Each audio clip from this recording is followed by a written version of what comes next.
Guys, welcome back to another Danmachi Memoria Freese video. Okay, so back at it again with the phone grind. And today we're going to be doing the AoE light, oh, excuse me, 7th zone. That's off to a great start. So before we get into the team, I'm going to go over the armor. You're going to need at least 2 revolving amulets and 4 stun anklets. Now, if you've got assists like I do, like Freya for example, that give 100% SA gate, rewind, that give 100% ailment resistance, then you can probably get away with using an element cloak. Like I think for this one it would be the holy cloak. I don't know what they're called because I don't actually have any.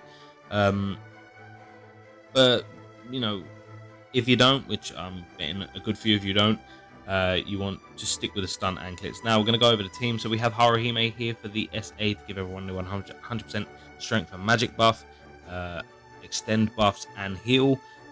On her we have my favorite assist, Finn, who's basically going to buff everything known to man in this game offensively, and then give everyone a 33% SA gauge charge assist buff.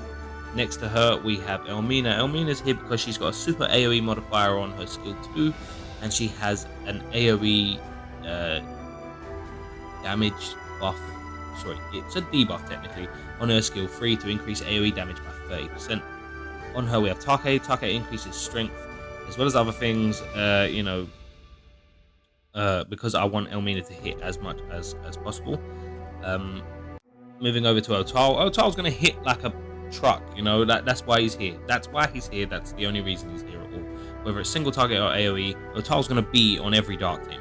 On him we have Outside of Rare Eyes, who boosts his strength and agility by 15% and also increases AoE and single target damage by 10%. My first sack unit, Lina, you should know what she does, gives everyone 33% SA gauge charge. And on her I can't remember her name, but the Seer basically increases water and dark element damage by 10% and decreases resistance by 5% when she's not AoE. I assume sorry, MLB, not AoE. When she's not MLB, when she is MLB, I think it's 10%, but I'm not sure. Coming over to my second sack unit, Goblin Slayer. The reason I'm sacking him is because I need his physical resist and dark resist debuff, but he doesn't do enough damage on his AoE, and he doesn't have a super modifier on his AoEs either. On him I have Honor. Honor I'm just using specifically for the physical resist and magic resist debuff.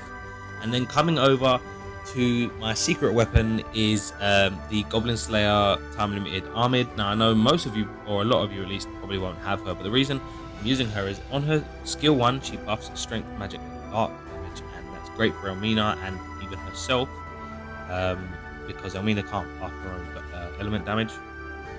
And then on her skill 2 she has a super modifier AoE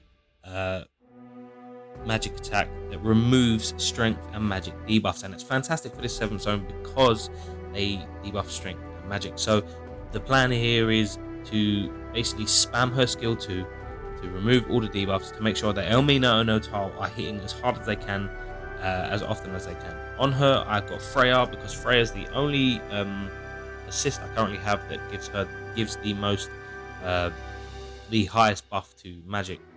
The majority of my assists just boost strength. Without further ado, let's jump into the fight.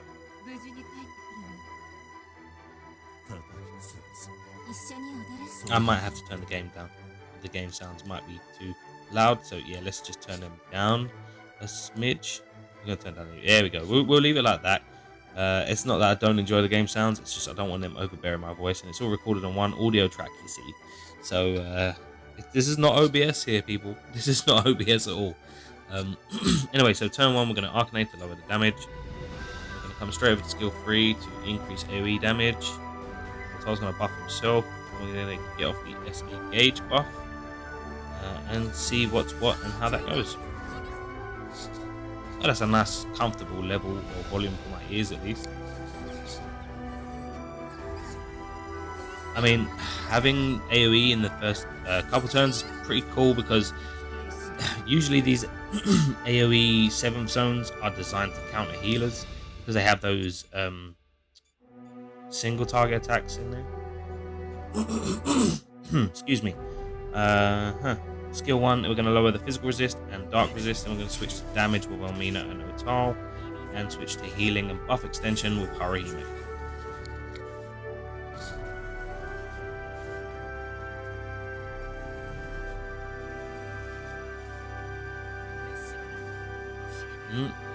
Alright then. We're going to stay on skill 3 with Haruhime, skill 2, but these guys basically don't change now. I'm going to use skill 1 with Ahmed to buff everyone. And then next turn we're going to get the SA with Haruhime and we're going to remove all debuffs with Ahmed.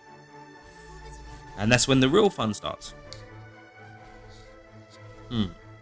I will say this, I think my Elmina doesn't have the greatest CP levels, so she's probably could do a lot more damage than she is if I put more effort into, you know, upping her CP levels. Okay, this, yeah, skill 2, remove strength magically, just so you can see what it does, and that's basically it. Now everyone's going to have 100% strength magic, they're all going to have element buffs, and from here on out we're just going to spam the skills we have, and then when we get an SA we're just going to use Otal, and we should clear it up by turn 9 if everything goes to plan. So after this turn we're going to Yasuga with Haruhime to extend the buffs, and then the turn after that we're going to Sheikah to gain back some MP as well as increase counter and penetration rate. They're really, wow, they are really picking on Ahmed there, aren't they?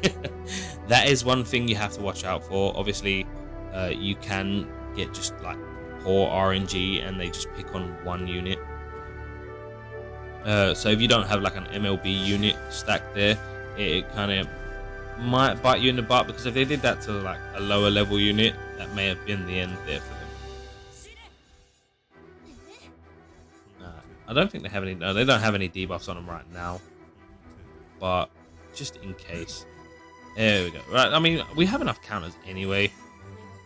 I mean, it's great that I'm still using it anyway, because wait, no, I'll Sheikah next turn. I just want to. Oh, it's 5 turns, so I don't really need to. I can do it this turn, but forget it. I will. I'll Sheikah next turn, just because I can. And we'll keep spamming the same abilities. We want to make sure that there's no strength debuffs or magic debuffs on any of these units for the next turn. I think the only one that may be affected before she attacks, I say may, she probably will because it's got a slow modifier, is Ahmed herself.